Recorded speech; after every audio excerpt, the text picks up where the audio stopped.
எக்கனாமிக்ஸில் நிறையா பேர் கேட்குறீங்கப்பா, இந்த ஜிஎன்பி ப்ளஸ் இந்த ஜிடிபி இதுக்கெலாம் வந்து இவ்வளோ லென்த்தாக ஃபார்முலா இருக்கே, இது எப்படி மனப்பாடம் பண்ணுறது அப்படின்னு சொல்லிட்டு நிறையா பேர் கேட்டிருந்தீங்க. அதாவது இந்த ஜிஎன்பி ஃபார்முலா தெரிஞ்சாவே போதும், 4 ஃபார்முலாவே எழுதிடலாம். ரொம்ப ரொம்ப ஈஸி. சரியா? சரி, இப்போ இந்த ஜிஎன்பி ஃபார்முலாவே வந்து பார்த்தீங்க அப்படின்னா பெருசாக இருக்குதுன்னு சொல்லி நீங்கள் நினைக்கலாம். ரொம்ப சிம்பிள், நான் சொல்கிறேன் பாருங்க. அதாவது ஜிஎன்பி மொத்த நாட்டு உற்பத்திப்பா. அதாவது மொத்த நாட்டு உற்பத்தினா என்னன்னு பார்த்தீங்கன்னா, இப்போ நம்ம இந்தியா எடுத்துக்கிறோம். இந்தியாவில் ஒரு வருஷத்துக்குள்ளே நம்ம நாட்டுக்குள்ளே என்னென்னலாம் உற்பத்தி பண்ணுது, எப்படியெல்லாம் வருமானம் வருது. சரியா? ஃபஸ்ட்டு பாருங்கள், நுகர்வோர். சரியா? சீனா நுகர்வோர்ப்பா. அதாவது வாங்குறாங்கள்ல, பொருள் வாங்குறாங்களா அமௌண்ட்டு கொடுத்து, ஸோ அவங்க உற்பத்தி. சரியா?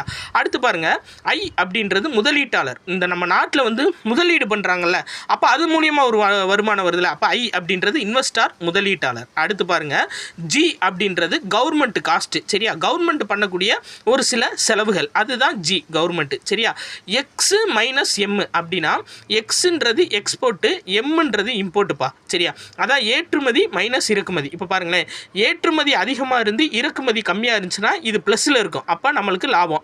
இதுவே ஏற்றுமதி கம்மியாக இருந்து இறக்குமதி அதிகமாக இருந்துச்சுன்னா இது மைனஸில் இருக்கும், அப்போ நம்மளுக்கு நட்டம். சரியா? அடுத்து பாருங்கள், என்எஃப்ஐஏ அப்படின்னா வெளிநாட்டிலிருந்து ஈட்டப்பட்ட நிகர வருமானம். அதாவது வெளிநாட்டிலேருந்து நிறையா பேர் சம்பாரித்து அவங்க செலவு போக நம்மளுக்கு கொடுப்பாங்கல்ல, அந்தது. அப்போ பாருங்கள், C plus I plus G plus X minus M plus NFIA. இது வந்து நம்ம நாட்டுக்கு ஒரு வருஷத்தில் வரக்கூடிய மொத்த நாட்டு உற்பத்தி. சரி, இப்போ நிகர நாட்டு உற்பத்தினா என்னென்னா இதே தான், இதோட அதாவது இந்த ஃபார்முலாவோடு சேர்த்து மைனஸ் தேய்மானம், டிப்ரிசியேஷன் கொண்டு வந்துட்டால் அது வந்து நிகர நாட்டு உற்பத்திப்பா. சரியா?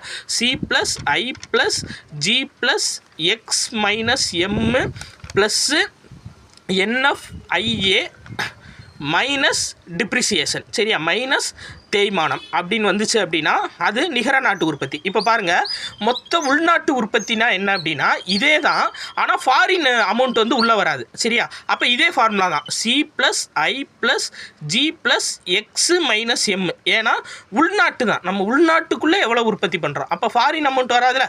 அப்போ இதே ஃபார்முலா தான், என்எஃப்ஐஏ மட்டும் கழிச்சிட்டு எழுதணும் அப்படின்னா அது ஜிடிபிக்குரிய ஃபார்முலா, மொத்த உள்நாட்டு உற்பத்தி. அப்போ நிகர உள்நாட்டு உற்பத்தினா என்னப்பா, இப்போ இதுக்கு வந்து மைனஸ் தேய்மானம் போட்டோமா, இப்போ இந்த ஃபார்முலாக்கு மைனஸ் தேய்மானம் போட்டால் அது வந்து நிகர உள்நாட்டு உற்பத்தி. C plus I plus G plus X minus M minus தேய்மானம். சரியா? ஸோ அவ்வளோதான்ப்பா, மொத்த நாட்டு உற்பத்தி அப்படின்றது இந்த ஃபார்முலா. இதில் மைனஸ் தேய்மானம் சேர்த்தீங்க அப்படின்னா நிகர நாட்டு உற்பத்தி. மொத்த உள்நாட்டு உற்பத்தி அப்படின்றது இந்த என்எஃப்ஐஏ கழிச்சு எழுதுனீங்கன்னா மொத்த உள்நாட்டு உற்பத்தி, அதோட மைனஸ் தேய்மானம் சேர்த்துட்டீங்க அப்படின்னா நிகர உள்நாட்டு உற்பத்தி. நன்றி.